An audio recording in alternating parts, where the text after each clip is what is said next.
ಮಾನ್ಯ ಅಧ್ಯಕ್ಷರೇ, ನಾನು ಏನು ಹೇಳ್ತಾ ಇದ್ದೆ ಅಂತ ಕೇಳಿದ್ರೆ, ಬೇರೆ ಬೇರೆ ಸಂದರ್ಭಗಳಲ್ಲಿ ನಾವೆಲ್ಲರೂ, ನಾವು ನೀವು ಅಂತೇನಿಲ್ಲ, ಎಲ್ಲರೂ ಕರ್ನಾಟಕದಲ್ಲಿ ವಿಪುಲವಾದಂಥ ಅವಕಾಶಗಳಿದೆ, ಅಣೆಕಟ್ಟೆಗಳಿದೆ, ಏರ್ಪೋರ್ಟ್ಗಳಿದೆ, ಕೈಗಾರಿಕೆಗಳು ಬರ್ತಾ ಇದೆ, ಹಿಂಗೆಲ್ಲ ಬೇರೆ ಬೇರೆ ಸಂದರ್ಭದಲ್ಲಿ ಹೇಳ್ತಾ ಹೋಗ್ತೀವಿ. ತನ್ನ ಬಜೆಟ್ನಲ್ಲಿ 14% ಸಬ್ಸಿಡಿಗೆ ನಾವು ಖರ್ಚು ಮಾಡ್ತಾ ಇದ್ದೀವಿ ಅಂತಂದರೆ, ಎಲ್ಲರೊಂದು ಕಡೆ ಇದರ ದೂರಗಾಮಿ ಆಲೋಚನೆಗಳನ್ನು ಇವತ್ತು ಸರ್ಕಾರ ಮಾಡಲೇಬೇಕು. ಸೊ ಈ ಹಿನ್ನೆಲೆಯಲ್ಲಿ ನಾನು ಅದಕ್ಕೆ ಹೇಳಿದ್ದು, ಸಬ್ಸಿಡಿ ಎನ್ನುವಂಥದ್ದು ಬಡವನ ಕಣ್ಣೀರು ಒರೆಸಬೇಕೇ ವಿನಾ ಚುನಾವಣೆಯ ವಸ್ತು ಆಗಬಾರ್ದು. ಸೊ ಈ ಹಿನ್ನೆಲೆಯಲ್ಲಿ ಸರ್ಕಾರದ ಚಿಂತನೆ ಬಹಳ ಅಗತ್ಯ ಇದೆ ಅನ್ನೋದನ್ನ ಈ ಸಂದರ್ಭದಲ್ಲಿ ಹೇಳ್ತಾ, ಮಾನ್ಯ ಸದಸ್ಯರು ಒಪ್ಪಿದ್ರೆ ಒಂದು ನಿಮಿಷ, ರಾಜಕೀಯಕ್ಕಲ್ಲ. ನಾವೆಲ್ಲ ಮಾನ್ಯ ಅಧ್ಯಕ್ಷರೇ, ಸಬ್ಸಿಡಿ ಸಬ್ಸಿಡಿ ಸಬ್ಸಿಡಿ ಅಂತ ಅದನ್ನ ಎಲ್ಲೋ ಒಂದು ಕಡೆ ತುಚ್ಛೀಕರಣ ಮಾಡೋದು, ವಿಲನೈಸ್ ಮಾಡೋದು, ಇದು ವ್ಯಾಪಕವಾಗಿ ಇದೆ ನಮ್ಮ ದೇಶದಲ್ಲೇ ಅಲ್ಲ, ಬೇರೆ ದೇಶದಲ್ಲೂ ಕೂಡ. ಎಗೇನ್ ಇಲ್ಲೇನೋ ನಾನು ಪಾಂಡಿತ್ಯ ಪ್ರದರ್ಶನ ಅಂತ ದಯವಿಟ್ಟು ತಿಳಿಬೇಡಿ. ಈಗ 150 ವರ್ಷ ಆರ್ಥಿಕ ಚಿಂತನೆಯನ್ನ ನೋಡಿದಾಗ ಎರಡು ಆರ್ಥಿಕ ಅಪ್ರೋಚಸ್ ಕಾಣುತ್ತೆ. ಒಂದು ಸಪ್ಲೈ ಸೈಡ್ ಎಕನಾಮಿಕ್ಸ್ ಅಂತ ಕರಿತೇವೆ, ಅಂದ್ರೆ ಉತ್ಪಾದನೆ ಮಾಡೋರ್ಗೆ, ಮ್ಯಾನುಫ್ಯಾಕ್ಚರರ್ಸ್ ಪ್ರೊಡ್ಯೂಸ್ ಮಾಡೋರ್ಗೆ ಸಹಾಯ ಮಾಡುವಂತಹದ್ದು. ಇನ್ನೊಂದು ಡಿಮ್ಯಾಂಡ್ ಸೈಡ್ ಎಕನಾಮಿಕ್ಸ್, ಅಂದ್ರೆ ಯಾರು ಖರೀದಿ ಮಾಡೋರಿದ್ದಾರಲ್ಲ, ಸಾಮಾನ್ಯ ಜನ, ಅವರಿಗೆ ನಾವು ಸಪೋರ್ಟ್ ಮಾಡುವಂತಹದ್ದು. ಈಗ ಉತ್ಪಾದನೆ ಸೈಡ್ ಅಂತ ಹೇಳಿದ್ರೆ ನೀವು ಅವ್ರಿಗೆ ಟ್ಯಾಕ್ಸ್ ಮಾಡುವಂತಹದ್ದು. ಡಿಮ್ಯಾಂಡ್ ಸೈಡ್ ಅಂತ ಹೇಳಿದ್ರೆ ಜನಗಳಿಗೆ ನಾವು ಯೂನಿವರ್ಸಲ್ ಬೇಸಿಕ್ ಇನ್ಕಮ್ ಅನ್ನ ಕೊಟ್ಟು ಅವರ ಜೀವನ ನಡೆಸಲಿಕ್ಕೆ ಸಪೋರ್ಟ್ ಮಾಡುವಂತಹದ್ದು. ಅದರಿಂದ ಎಕನಾಮಿಕ್ ಆಕ್ಟಿವಿಟಿಯನ್ನ ಉತ್ತೇಜನ ಮಾಡ್ತಕ್ಕಂಥ spurring economic activity by putting more resources in the hands of the consumers. ಇದು ಡಿಮ್ಯಾಂಡ್ ಸೈಡ್ ಎಕನಾಮಿಕ್ಸ್. ಒಬ್ಬ ವ್ಯಕ್ತಿ ಕೈಗೆ ನಾವು ₹1 ಕೊಟ್ರೆ ಅದು ಕನಿಷ್ಠ 5 ಬಾರಿ ಮರುಬಳಕೆ ಆಗುತ್ತೆ.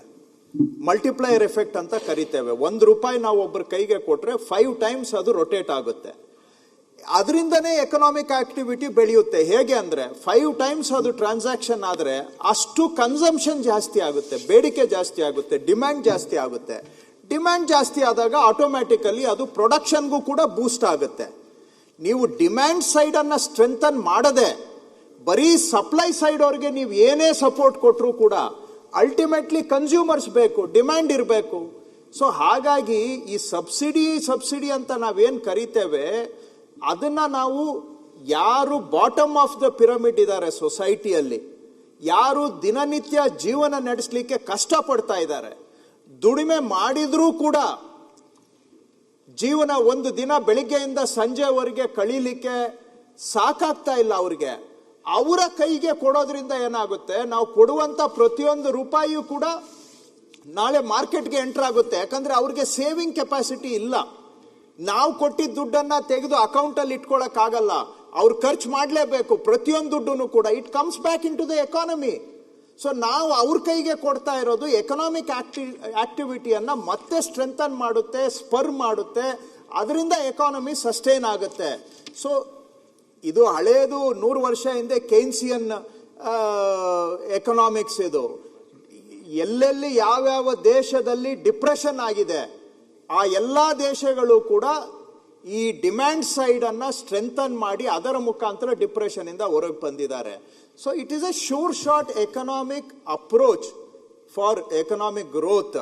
ಸೊ ನಾವು ಮಾಡ್ತಾ ಇರೋದನ್ನ ದಯವಿಟ್ಟು ಪಾರ್ಟ್ ಆಫ್ ಇಟ್ ಸಬ್ಸಿಡಿ ಅಂತ ಕರೀರಿ, ನಾನು ಅದ್ರ ಬಗ್ಗೆ ತಕರಾರಿಲ್ಲ.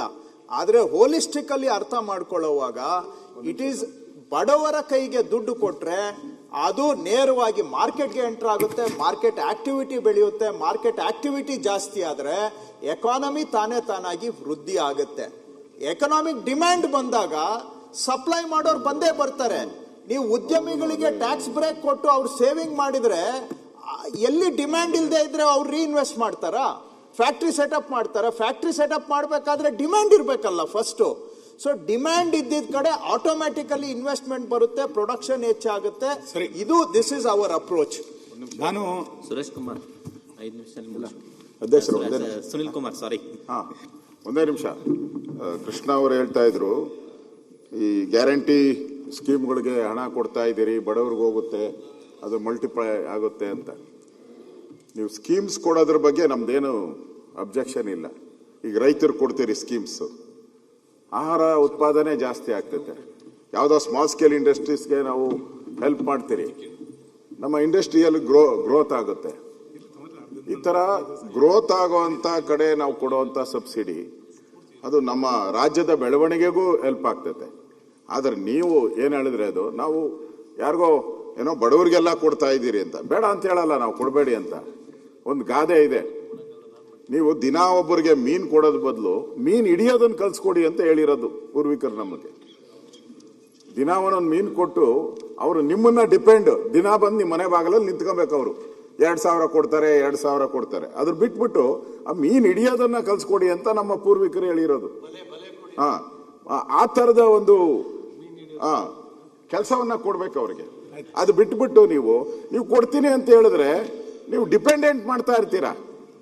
ಡಿಪೆಂಡೆಂಟ್ ಯಾರು? ಈಗ ವಿದ್ಯಾಭ್ಯಾಸ ಕೊಡಬೇಕು, ಹೆಲ್ತ್ ಕೊಡಬೇಕು, ನಮ್ಮ ಸೆಕ್ಟರ್ಸ್ ಬಹಳ ಇದೆ.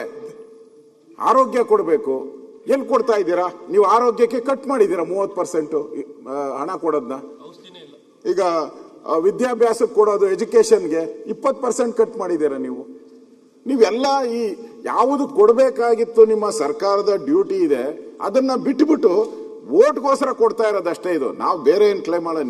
ನಿಜವಾಗೂ ಯಾರೋ ನಿರ್ಗತಿಕರಿದ್ದಾರೆ ಕೊಡಿ, ಅವ್ರಿಗೆ ಯಾರೋ ಅನಾಥ ಮಕ್ಕಳಿದ್ದಾರೆ ಕೊಡ್ಬೇಕು, ಇಟ್ಸ್ ಎ ಡ್ಯೂಟಿ. ಅದು ಬಿಟ್ಬಿಟ್ಟು ನಿಮ್ ದೃಷ್ಟಿ ಸರಿ ಇಲ್ಲ ಅಂತ ಹೇಳೋದಷ್ಟೇ ನಾವು, ಬೇರೆ ಏನಲ್ಲ. ಕೊಡಬಾರ್ದು ಅಂತಲ್ಲ, ನಿಮ್ ದೃಷ್ಟಿ ಸರಿ ಇಲ್ಲ ಅಂತ. ಮೊನ್ನೆ ಅಧ್ಯಕ್ಷೆ ಅನಿಲ್ ಕುಮಾರ್ ಮೊನ್ನೆ ಅಧ್ಯಕ್ಷೆ ನಾನು ಸಬ್ಸಿಡಿ ಅಥವಾ ಫ್ರೀ ಸ್ಕೀಮಿನ ವಿರೋಧಿ ಅಲ್ಲ, ನಮ್ಮ ಪಾರ್ಟಿಯೂ ಅದರ ವಿರೋಧಿ ಅಲ್ಲ. ನಾನು ಅದಕ್ಕೆ ಅಂತ್ಯೋದಯದ ಕಲ್ಪನೆಯನ್ನ ಆರಂಭದಲ್ಲಿ ಹೇಳಿದ್ದು. ನೀವು ಕಾಕಾ ಪಾಟೀಲಿಗೂ ಫ್ರೀ, ಮಾದೇವಪ್ಪಂಗೂ ಫ್ರೀ ಅಂತ ಹೇಳಿ ದೊಡ್ಡ ಲಾರ್ಜ್ ಸ್ಕೇಲ್ ಅನ್ನ ಮಾಡಿ ಏನು ಹೊರಟು ಅದರ ಅವಾಂತರಗಳು ಬೇರೆ ಬೇರೆ ಕಡೆಗಳಲ್ಲಿ ಅದರ ರಿಫ್ಲೆಕ್ಟ್ ಆಗ್ತಾ ಇದೆಯಲ್ಲ. ಈ ಹಿನ್ನೆಲೆಯಲ್ಲಿ ರಾಜ್ಯವನ್ನ ಸಬ್ಸಿಡಿ ರಾಜ್ಯವನ್ನಾಗಿ ಮಾಡಬೇಡಿ, ರಾಜ್ಯವನ್ನ ಅವಕಾಶದ ರಾಜ್ಯವನ್ನಾಗಿ ಮಾಡಿ, ರಾಜ್ಯವನ್ನ ಅಭಿವೃದ್ಧಿ ರಾಜ್ಯವನ್ನಾಗಿ ಮಾಡಿ. ರಾಜ್ಯ ಸಬ್ಸಿಡಿ ರಾಜ್ಯ ಆಗಬಾರದು, ರಾಜ್ಯ ಸಾಧನೆಯ ರಾಜ್ಯ ಆಗಬೇಕು ಅಂತೇಳಿ ನಾನು ಹೇಳಲಿಕ್ಕೆ ಕೊಟ್ಟಿದ್ದು. ಆ ಹಿನ್ನೆಲೆಯಲ್ಲಿ 14% ಅನ್ನ ಸಬ್ಸಿಡಿ ನಾವೇನು ಬಳಕೆ ಮಾಡ್ಕೊಳ್ತಾ ಇದ್ದೀವಿ, ಇದ್ರ ಬಗ್ಗೆ ಎಲ್ಲರೂ ಒಂದ್ಸರಿ ಮರುಚಿಂತನೆ ಮಾಡುವಂತ ಅಗತ್ಯತೆ ಇದೆ. ನೀವು ತಲಾ ಆದಾಯ ಉಳಿದೆಲ್ಲದೂ ಕೂಡ ತಲಾ ಆದಾಯದಲ್ಲಿ ಬೆಂಗಳೂರು ಎಷ್ಟು, ಗುಲ್ಬರ್ಗ ಎಷ್ಟು, ರಾಯಚೂರು ಎಷ್ಟು, ಇವೆಲ್ಲವೂ ಕೂಡ ಒಂದ್ಸರಿ ಚರ್ಚೆ ಆಗಬೇಕು. ಯಾಕೆಂತ ಹೇಳಿದ್ರೆ ನಂಜುಂಡಪ್ಪ ವರದಿ, ಗೋವಿಂದರಾಜ್ ವರದಿ ಇವೆಲ್ಲವೂ ಕೂಡ ಒಂದ್ಸರಿ ಚರ್ಚೆಗೆ ತೆಗೆದುಕೊಳ್ಳೋಣ, ಏನು ತೊಂದರೆ ಇಲ್ಲ. ಮನೆ ಅಧ್ಯಕ್ಷೆ, ನಾನು ಹೇಳಿಕೊಟ್ಟಿದ್ದು ಕೊನೆಯದು, ಆದ್ಯತಾ ವಲಯಗಳನ್ನ ಸರ್ಕಾರ ಯಾವ ರೀತಿ ಕಡೆಗಣಿಸ್ತಾ ಬರ್ತಾ ಇದೆ, ಅದರ ದೂರಗಾಮಿ ಪರಿಣಾಮಗಳು ಬೇರೆ ಬೇರೆ ಆಗುತ್ತೆ ಅಂತ ಈ ಹಿಂದೆನೂ ಕೂಡ ಉಲ್ಲೇಖ ಆಗಿತ್ತು. ನೀವು ಬೇರೆ ರಾಜ್ಯಗಳು ಶಿಕ್ಷಣ ಕ್ಷೇತ್ರಕ್ಕೆ ಎಷ್ಟು ಖರ್ಚು ಮಾಡ್ತಾ ಇದೆ, ಗ್ರಾಮೀಣ ಅಭಿವೃದ್ಧಿಗೆ ಬೇರೆ ರಾಜ್ಯಗಳು ಎಷ್ಟು ಖರ್ಚು ಮಾಡ್ತಾ ಇದೆ, ನಾವು ಎಷ್ಟು ಖರ್ಚು ಮಾಡ್ತಾ ಇದೀವಿ. ನೀವು ಬಜೆಟ್ನಲ್ಲಿ ಇಟ್ಟಂತ ಹಣ ಖರ್ಚಾಗದಲೇನೆ 3 ಬಜೆಟ್ನಲ್ಲಿ ಅದನ್ನೇ ಹೇಳ್ತಾ ಹೇಗೆ ಬಂದಿದ್ದೀರಿ. ನೀವು ಪ್ರಗತಿ ಪಥ, ಕಲ್ಯಾಣ ಪಥಗಳನ್ನ 2023 ಬಜೆಟ್ ಇಂದನೂ ಹೇಳ್ತಾ ಬಂದಿದ್ದೀರಿ, ಇನ್ನೂ ಟೆಂಡರೇ ಆಗಲಿಲ್ಲ. KPSC ಸ್ಕೂಲ್ಗಳ ಬಗ್ಗೆ ನೀವು ಉಲ್ಲೇಖ ಮಾಡಿದ್ರಿ. KPSC ಸ್ಕೂಲ್ ಇವತ್ತಲ್ಲ, ಈ ಬಜೆಟ್ ಅಲ್ಲ, ಲಾಸ್ಟ್ 3 ಇಯರ್ಸ್ ಬಜೆಟ್ ಅಲ್ಲೂ ಕೂಡ ಹೇಳಿದ್ರಿ. ಇವತ್ತಿನ ತನಕ KPSC ಶಾಲೆಗಳು ಘೋಷಣೆ ಆಯಿತು, KPSC ಶಾಲೆಗಳಿಗೆ ದುಡ್ಡಲ್ಲಿ ಕೊಟ್ಟಿದ್ದೀರಿ. ಯಾವ KPSC ಶಾಲೆಗಳ ಅನುದಾನ ಕೊಟ್ಟದ ಸ್ಟ್ರೆಂಥನ್ ಮಾಡಿದಿರಿ? ಯಾವ ಹೊಸ ಶಿಕ್ಷಕರ ನೇಮಕಾತಿ ಆಗಿದೆ? ಆರೋಗ್ಯ ಇಲಾಖೆಗೆ ಹೊಸ ವೈದ್ಯರ ನೇಮಕಾತಿಯೋ ಅಥವಾ ಹೊಸ ಹಾಸ್ಪಿಟಲ್ಗಳು ಎಲ್ಲಿ ಪ್ರಾರಂಭ ಆಗಿದೆ? ಆಸ್ಪತ್ರೆಗಳನ್ನ ಸ್ಟ್ರೆಂಥನ್ ಮಾಡಲಿಕ್ಕೆ ಸರ್ಕಾರ ಏನ್ ಕ್ರಮ ತಗೊಂಡಿದೆ? 3 ಬಜೆಟ್ ನಲ್ಲಿ ಯಥಾ ಪ್ರಕಾರ ಅವತ್ತೇನು ಹೇಳಿದ್ರಿ, ಶಬ್ದಗಳು ಬದಲಾಗಿದೆ, ಅದಕ್ಕೆ ವ್ಯಾಕರಣ ತಜ್ಞ ಅಂತ ಹೇಳಿದ್ದು. ಶಬ್ದಗಳು ಬದಲಾಗಿದೆ, ಆದ್ರೆ ಯೋಜನೆಗಳು ಅಮೌಂಟ್ ಇಟ್ಟಿದಿರಿ, ಇನ್ನು ಟೆಂಡರ್ ಪ್ರಕ್ರಿಯೆಯಲ್ಲಿದೆ, ಕ್ಯಾಬಿನೆಟ್ ಅನುಮೋದನೆಯಲ್ಲಿದೆ, ಆರ್ಥಿಕ ಇಲಾಖೆ ಅನುಮೋದನೆಯಲ್ಲಿದೆ ಅಂತ ಹೇಳ್ತಾ ಒಂದೇ ಯೋಜನೆಯನ್ನ 3 ಬಜೆಟ್ ನಲ್ಲಿ ಹೇಳಿರುವಂತ ಉದಾಹರಣೆಗಳು ನನ್ನ ಕಣ್ಮುಂದೆ ಇದೆ. ಈ ಹಿನ್ನೆಲೆಯಲ್ಲಿ ಸರ್ಕಾರ ಇವತ್ತು ಯೋಜನೆ, ಅನುದಾನ ಮತ್ತು ಅನುಷ್ಠಾನ ಇದು ಒಂದಕ್ಕೊಂದು ಕೊಂಡಿಯಾಗಿ ಕೆಲಸ ಮಾಡಿದ್ರೆ ಮಾತ್ರ ಬಜೆಟ್ ಪರಿಪೂರ್ಣ ಆಗಲಿಕ್ಕೆ ಸಾಧ್ಯ ಇದೆ. ಮಾನ್ಯ ಅಧ್ಯಕ್ಷರೇ, ಮುಖ್ಯಮಂತ್ರಿಗಳು ರೇಷ್ಮೆ ಶಾಲನ ಹೆಗಲ ಮೇಲೆ ಹಾಕೊಂಡು ತಿರುಗ್ತಾರೆ.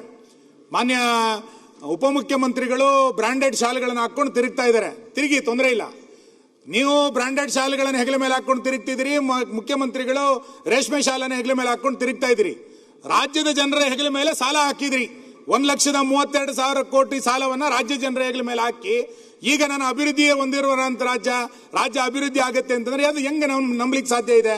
ಇದನ್ನ ಇವತ್ತು ಸರ್ಕಾರ ಸ್ಪಷ್ಟ ಮಾಡಬೇಕು ಅಂತ ಹೇಳ್ತಾ, ಕೊನೆಯದಾಗಿ ಪರಾಭವ ಸಂವತ್ಸರದಲ್ಲಿ ಈ ಬಜೆಟ್ನ ಅನುಮೋದನೆಯನ್ನು ನೀವು ಕೇಳ್ತಾ ಇದ್ದೀರಿ. ನಾಳೆ ಉತ್ತರ ಕೊಟ್ಟು ಈ ಬಜೆಟ್ಗೆ ಒಪ್ಪಿಗೆಯನ್ನು ಕೊಡಬೇಕು ಅಂತೇಳಿ ಸರ್ಕಾರ ಇವತ್ತು ಕೇಳಲಿಕ್ಕೆ ಹೊರಟಿದೆ. ನನಗನ್ಸೋದು ಸದನ ಅನುಮೋದನೆ ಕೊಡೋದಕ್ಕಿಂತ ಮುಂಚೆನೆ ರಾಜ್ಯದ ಜನರ ದೃಷ್ಟಿಯಿಂದ ಈ ಬಜೆಟ್ ಪರಾಭವಗೊಂಡಿದೆ. ರಾಜ್ಯದ ವಿಶ್ವಾಸವನ್ನು ಗಳಿಸೋದ್ರಲ್ಲಿ ಈ ರಾಜ್ಯದ ಬಜೆಟ್ ಪರಾಭವಗೊಂಡಿದೆ. ನಿರುದ್ಯೋಗಿ ಯುವಕರ ಕನಸಿಗೆ ಇದು ಪರಾಭವಗೊಂಡಿದೆ. ದಲಿತರ ನಿರೀಕ್ಷೆಗಳು ಪರಾಭವಗೊಂಡಿದೆ.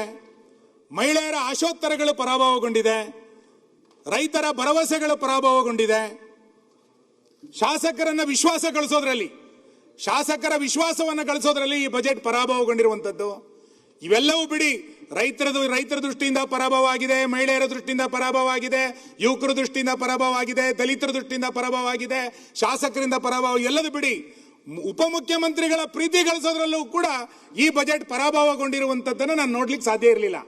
ಇಂಥ ಪರಾಭವಗೊಂಡಿರುವಂಥ ಬಜೆಟ್ ಅನ್ನ ಇಟ್ಕೊಂಡೇ ನೀವು ಹೋಗ್ತೀರಿ ಅಂತಾದ್ರೆ ಈ ಸದನ ಒಪ್ಪಿಗೆ ಆಗೋದಕ್ಕಿಂತ ಮುಂಚೆನೆ ಜನರಿಂದ ತಿರಸ್ಕಾರ ಆಗಿ ಪರಾಭವಗೊಂಡಿರುವಂಥ ಬಜೆಟ್ ಇದು. ಈ ಪರಾಭವದ ಬಜೆಟ್ ಮುಂದಿನ ಉಪಚುನಾವಣೆಯಲ್ಲೂ ಕೂಡ ನಿಮಗೆ ಪರಾಭವ ಆಗುತ್ತೆ. ನೀವೇನು ಹೇಳ್ತಾ ಇದ್ರಿ, 2033 ನಾವೇ ಬಜೆಟ್ ಮಾಡ್ತೀವಿ ಅಂತ ಹೇಳ್ತಾ ಇದ್ರಿ. ಮುಂದಿನ ಚುನಾವಣೆಯಲ್ಲೂ ಕೂಡ ನಿಮಗೆ ಈ ಬಜೆಟ್ ಪರಾಭವಗೊಳಿಸುತ್ತೆ ಅನ್ನುವಂತ ಮಾತನ್ನು ಹೇಳಿ ಇದಕ್ಕೆ ಸದನದ ಒಪ್ಪಿಗೆ ಇಲ್ಲ. ರಾಜ್ಯದ ಜನ ಇದನ್ನು ಪರಾಭವಗೊಳಿಸಾಗಿದೆ ಮಾತನ್ನು ಮುಗಿಸ್ತೇನೆ. 28 ನಾವೇ ಬರೋದು, 33 ನಾವೇ ಇರ್ತೀವಿ. ನಾರಾಯಣ ಸ್ವಾಮಿ ಕನ್ಸೆಷನ್ಸ್ ಕೊಡ್ತೀವಿ.